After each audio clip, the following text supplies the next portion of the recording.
اس خواب کے بعد وہ رات بھر سویا نہیں تھا۔ اس کے دل میں کچھ عجیب سی الجھن تھی، کچھ عجیب سی بے چینی اس کو چین نہیں لینے دے رہی تھی۔ وہ پوری رات جاگتا رہا، کبھی بالکنی میں جا کر کھڑا ہو جاتا، کبھی زمین پر بیٹھ جاتا، کبھی چاند کو دیکھتا رہتا۔ وہ زمین پہ لیٹا ہی تھا کہ اس کو اذان کی آواز سنائی دی۔ وہ فوراً اٹھا، وضو بنایا اور مسجد کی طرف نکل پڑا۔ راستے میں جگہ جگہ اسے لگتا جیسے وہ گر رہا ہے، اس کی ٹانگیں اس کا ساتھ چھوڑنے والی ہیں۔ وہ نیم اندھیرے میں ٹکریں کھاتا ہوا جا رہا تھا، کبھی زمین پر پڑے پتھر سے اٹک جاتا اور نیچے گر جاتا۔ اس کو لگا جیسے اس کی جان کو بوجھ کر گرایا جا رہا ہے، اس کو جان بوجھ کر ضعیف کیا جا رہا ہے۔ اس کو اندازہ ہو گیا تھا وہ اپنی جوانی میں ہی صدیوں پرانا ہو گیا ہے۔ اس کی عمر کے مرد تو ابھی ہنستے ہیں، کھیلتے ہیں، مگر اس کی ہنسی اتنی بے معنی کیوں ہو گئی ہے؟ اس کا وجود اتنا ضعیف کیوں ہو گیا تھا؟ کیا ابھی اس کی عمر ہے چھوٹے چھوٹے پتھروں کے ساتھ ٹکر کھا کر گر جانے کی؟ کیا یہ عمر اسے گرنے والی ہے؟ وہ تو ہزار لوگوں کو سہارا دیے ہوئے ہے۔ اس کا ایک وجود نہ جانے کتنے ہی گھروں کا چولہا جلاتا ہے، کتنے ہی لوگ اس ایک وجود کی بدولت پڑھتے ہیں، کتنی ہی بیٹیوں کی شادی اس ایک وجود کے ہونے سے ہوتی ہے۔ وہ تو کبھی مانگنے والوں کو خالی ہاتھ نہیں لوٹاتا، عزت سے بغیر دنیا کو بتائے اتنے کام کرتا ہے، ہزاروں لوگوں کی دعائیں لیتا ہے۔ پھر وہ کیسے ان ٹھوکروں سے گر رہا ہے، پھر وہ کیسے اپنا وجود گھسیٹ گھسیٹ کر مسجد تک پہنچا رہا ہے۔ کیا یہ وہی وجدان ہے جس کے چہرے سے مسکراہٹ کبھی مدھم نہیں ہوئی؟ کیا یہ وہی وجدان ہے جو اپنے ساتھ ہزاروں لوگوں کو ہنسنے پر مجبور کر دیتا تھا؟ کیا یہ وہی وجدان ہے جو محفل کی جان ہوا کرتا تھا؟ یا اللہ، مجھے بس مسجد کے گیٹ تک پہنچائے، اس سے پہلے میری سانسیں نہ روکنا۔ اس نے گلی کی دیوار کے ساتھ ہاتھ لگاتے ہوئے کہا، جس کا راستہ مسجد کے گیٹ تک جاتا تھا۔ وہ ایک ایک قدم گلی کی دیوار کا سہارا لیے اٹھا رہا تھا، جیسے کوئی بوڑھا، بہت بوڑھا انسان مسجد تک پہنچنے کی کوشش کر رہا ہو۔ وہ 2 منٹ کا سفر اس کو میلوں کے برابر لگ رہا تھا، جیسے وہ چلتے چلتے بہت تھک گیا ہو، اتنا تھک گیا ہو کہ اب ایسا مقام چاہتا ہو جہاں وہ کچھ دیر بیٹھ جائے، کچھ دیر اس کو سکون مل جائے۔ مسجد کے دروازے تک پہنچتے ہی اس نے لمبی لمبی سانسیں لیں، جیسے وہ لمبا سفر طے کر کے آیا ہو، بہت تھک گیا ہو۔ وجدان، مولوی صاحب نے اس کو مسجد کے دروازے کے ساتھ ٹیک لگائے دیکھا، جو کچھ ہی لمحوں میں وہیں بیٹھنے والا تھا، اس دروازے کے بالکل سامنے۔ کیا ہوا ہے وجدان؟ انہوں نے اس کو اپنے بازوؤں کا سہارا دیا جو گرنے کو تھا، جس کی آنکھیں بند ہونے کو تھیں۔ اندر آؤ وجدان۔ انہوں نے اپنے بازوؤں کے سہارے سے لاتے ہوئے اس کو کسی طرح مسجد کے اندر کیا۔ اس کو لگا مسجد میں قدم رکھتے ہی اس کے دل میں سکون اتر آیا ہے، اس کے بے جان جسم میں جان واپس آئی ہے۔ مولوی صاحب، میں ٹھیک ہوں اب۔ اس نے اپنے دل پہ ہاتھ رکھتے ہوئے خود چلنا شروع کیا۔ وہ آہستہ آہستہ چلتا ہوا ممبر شریف تک پہنچا جہاں مولوی صاحب بیٹھا کرتے تھے، اور وہ ان کے پیروں کے پاس بیٹھا کرتا۔ کبھی کبھی عقیدت سے ان کے پاؤں بھی دبا لیا جاتا، جیسے کوئی کسی بزرگ کے پاس بیٹھا ہو اور ان کی باتیں سن رہا ہو اور ساتھ اس بزرگ کے پاؤں دبا رہا ہو۔ کیا ہوا ہے وجدان؟ مولوی صاحب آج ممبر پہ نہیں بیٹھے تھے، اس کے پاس اس کے بالکل سامنے بیٹھے تھے۔ وہ اس کو دیکھ رہے تھے جو شاید کتنی ہی راتوں سے سویا نہیں تھا، وہ اس کو دیکھ رہے تھے۔ انہوں نے ایک عرصے سے اس کے چہرے پہ وہ مسکراہٹ نہیں دیکھی تھی جو زندہ دل لوگوں کے چہرے پہ ہوتی ہے۔ وہ جانتے تھے اس وجدان میں اور اس وجدان میں زمین و آسمان کا فرق ہے۔ وہ وجدان تو زندہ دل انسان تھا جو بات بات میں مسکرا دیتا تھا، اونچا اونچا ہنس دیتا تھا، مولوی صاحب کو شعر سنایا کرتا تھا، ان کے ساتھ مذاق کرتا تھا، گپ شپ لگاتا تھا۔ مولوی صاحب بتائیں نا، کبھی اسکول کے دور میں کسی لڑکی کو آنکھ ماری ہے آپ نے؟ مولوی صاحب اس کی اس بات پہ ہنس دیے۔ اگر کھڑے ہوتے تو پیروں کی جوتی اتار لیتے اور وہ بھاگ کر ان سے دور کھڑا ہو جاتا، دونوں کانوں کو شرارت سے پکڑتا اور مسکرا دیتا۔ مگر یہ جو وجدان ان کے سامنے بیٹھا تھا وہ تو ہنستا ہی نہیں تھا، ہر وقت مسجد کے پلر کے ساتھ ٹیک لگائے گردن جھکائے بیٹھا رہتا تھا۔ اس کو نہیں ہوش تھی کون آ رہا ہے کون جا رہا ہے۔ مولوی صاحب بھی سامنے ہوتے تو سلام کر دیتا، نہیں تو بیٹھا رہتا۔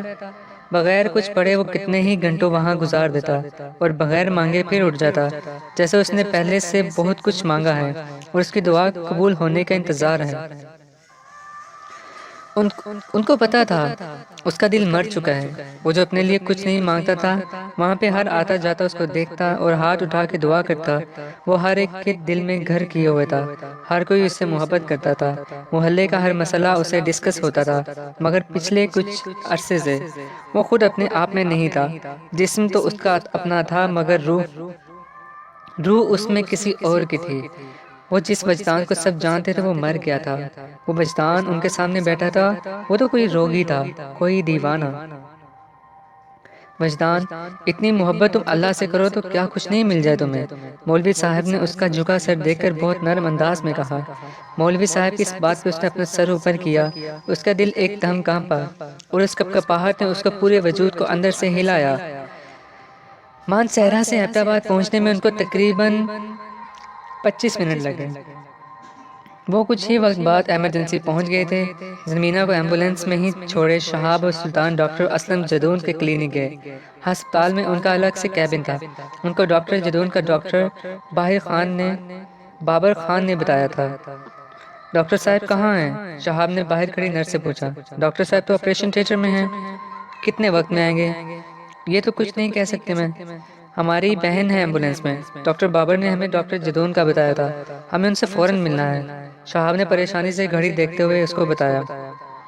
دیکھیے, اگر آپ کی بہن سیریس ہیں تو آپ ان کو لے آئیں, اور اگر آپ کو مانسہرہ سے احمدآباد ریفر کیا گیا ہے پھر تو آپ ان کو وارڈ میں لے آئیں جب تک ڈاکٹر صاحب نہیں آتے. نہیں, ہمیں روم چاہیے. ہم اپنی بہن کو وارڈ میں نہیں چھوڑ سکتے. سلطان نے شہاب کو دیکھتے ہوئے نرس کو کہا. فی الحال تو وارڈ میں بھی جگہ ملنا بہت مشکل ہے آپ کو. آج ایک کیس آیا ہے, بس گرنے سے 30 افراد زخمی ہوئے ہیں. بس گرنے سے 30 افراد زخمی ہوئے ہیں اور بھی 2-3 ایسے ہی کیس آئے ہیں. تو آج تو روم ملنا ممکن نہیں ہے. یہ کیا بات ہوئی؟ اتنی بڑا ہسپتال ہے اور آپ کہہ رہے ہیں روم ملنا مشکل ہے. اب ہم اپنی بہن کو وارڈ میں رکھیں گے جہاں ہر آتا جاتا اس کو دیکھے.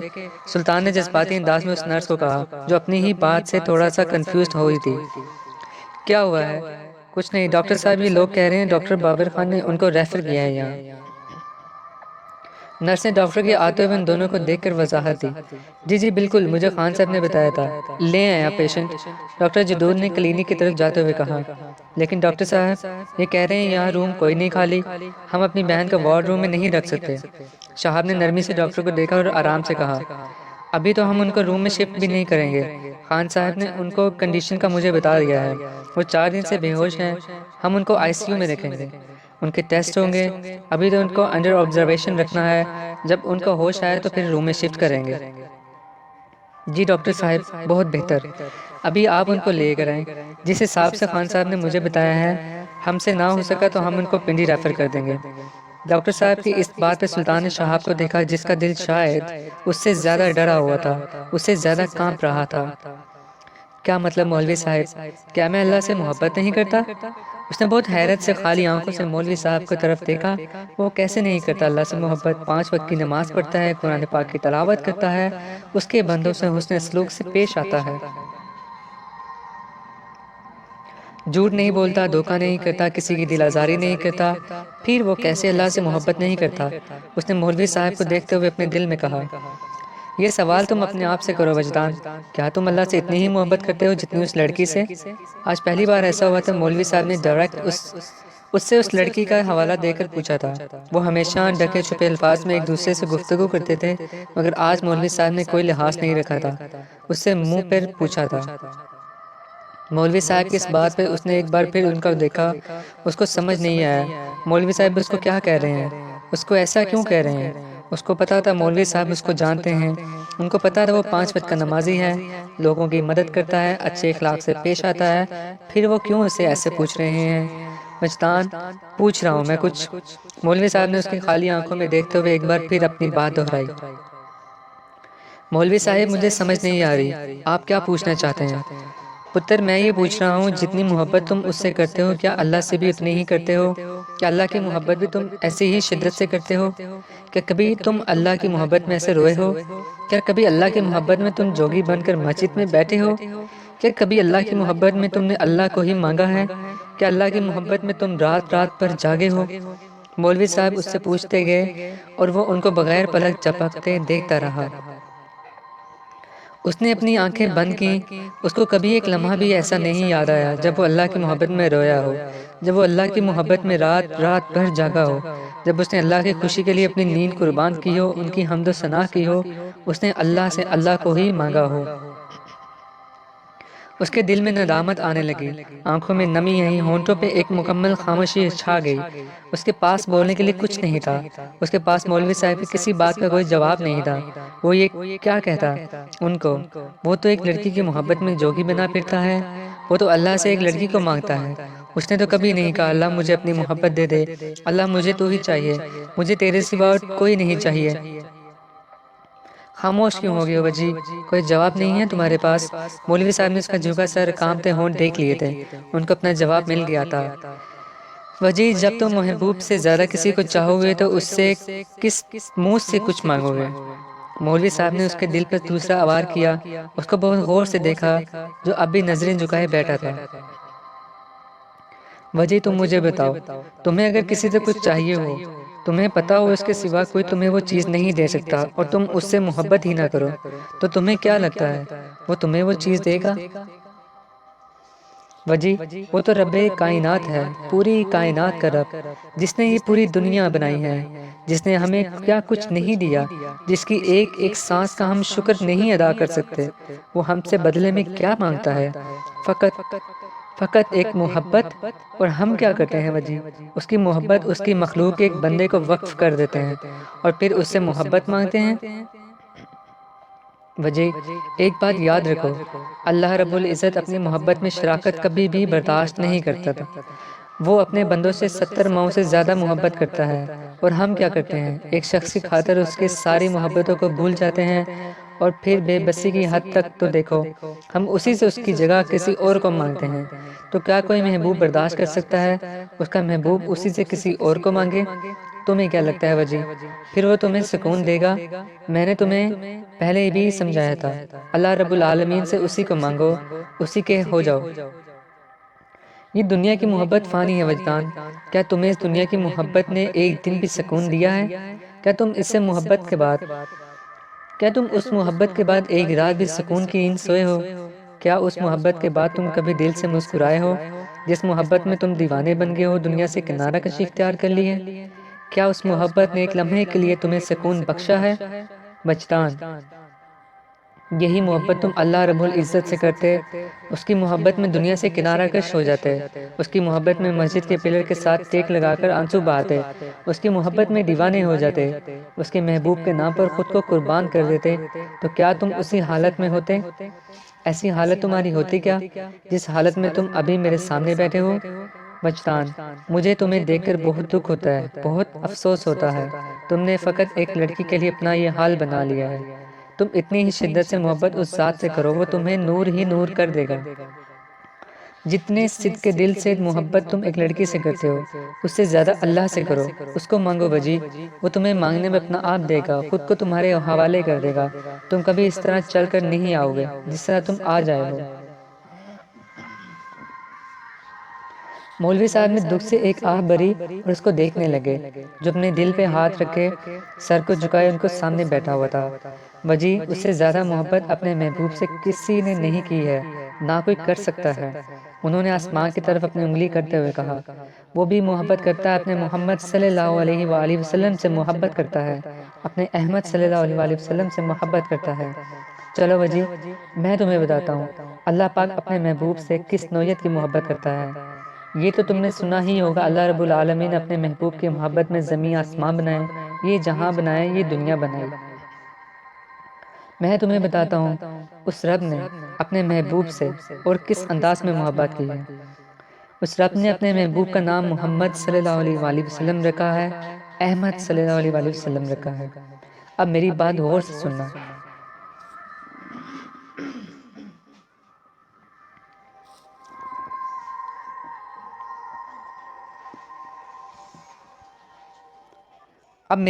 سے سننا، ان کا کچھ وقت پہلے کا غصہ نرمی میں بدلا، ان کے چہرے میں مسکراہٹ آئی، وہ اس کو اللہ رب العزت کی محبوب سے محبت کا انداز بتانے لگے۔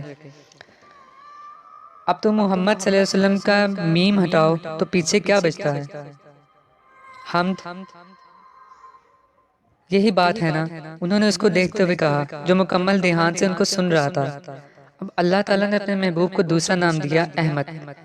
اب احمد کا الف ہٹاؤ تو کیا بنا؟ حمد۔ اب مجھے بتاؤ قرآن پاک کہاں سے شروع ہوا؟ قرآن پاک کی پہلی آیت کیا ہے؟ الحمدللہ رب العالمین۔ ترجمہ، اعوذ باللہ من الشیطان الرجیم، بسم اللہ الرحمن الرحیم۔ تمام تعریفیں اللہ ہی کے لیے ہیں جو تمام کائنات کا رب ہے۔ اب تم اس میں سے پہلا لفظ لو الحمد، جس کا مطلب ہے تمام تعریفیں۔ اب تم اس میں سے الف اور لام ہٹا دو، پیچھے کیا بچا؟ مولوی صاحب حمد۔ اس نے پرجوش ہوتے ہوئے کہا سبحان اللہ، سبحان اللہ۔ تم سمجھ گئے ہو۔ اب دیکھو وجی، اس رب کے محبوب کی شان تو دیکھو۔ اس رب العالمین نے قرآن مجید کی شروعات ہی اپنے محبوب کے نام سے کی، اور کیا کہا؟ تعریف۔ اس کا کیا مطلب ہوا؟ میرے محبوب، میں دنیا میں تمہیں ایسی عزت دوں گا جو کسی عاشق نے اپنے محبوب کو نہ دی ہو۔ میں تمہیں اس دنیا میں وہ مقام دوں گا جو کسی اور کا نہ ہو۔ اس کملی والے کی شان دیکھو۔ اللہ نے خود بھی اس کی تعریف سے شروعات کی اور پورے جہاں سے اس کی تعریف کروائی۔ اللہ اکبر۔ انہوں نے ایک گہری سانس لی اور پھر بولنے لگے، محبت تو اللہ نے کی ہے وجی، اس رب نے کی ہے اپنے محبوب صلی اللہ علیہ وآلہ وسلم سے۔ بدلے میں اس کے محبوب نے اس رب کائنات پہ اپنا آپ لٹا دیا، اپنا پورا خاندان اس رب کے نام قربان کر دیا۔ وجی، پہلے اس کے تو ہو جاؤ جو محبتوں کا حقدار ہے، پہلے اس سے تو محبت کرو جس کو ہماری محبت کے سوا ہم سے کچھ نہیں چاہیے۔ تم اس سے محبت کرتے بھی نہیں ہو اور اس سے مانگتے بھی ہو۔ اللہ کی محبت سے زیادہ کسی کی محبت نہیں ہے۔ دنیا کی محبت ہمیں ذلیل کر دیتی ہے، اس قدر ذلیل کر دیتی ہے کہ ہم جس سے محبت کرتے ہیں ہم اسی کے ہاتھوں رسوا ہو جاتے ہیں۔ یہی محبت تم اللہ سے کر کے دیکھو، وہ تمہیں کبھی تنہا نہیں چھوڑے گا، وہ تمہیں کبھی ذلیل نہیں کرے گا، نہ دنیا کے ہاتھوں، نہ ہی دنیا کے ہاتھوں ہونے دے گا۔ وہ تمہیں چلتا پھرتا نور بنا دے گا۔ اللہ سے اللہ کو مانگو، اس کی محبت مانگو، اس کے محبوب کی محبت مانگو، اس کی اولاد کی محبت مانگو۔ تم کیا مانگتے ہو؟ ایک عورت محبت کے حضور کھڑے ہو کر، محبوب کے حضور کھڑے ہو کر تم ایک عورت مانگتے ہو؟ وجی، اس کے لیے مسجد تم گلی کی دیوار پکڑ کر آتے ہو۔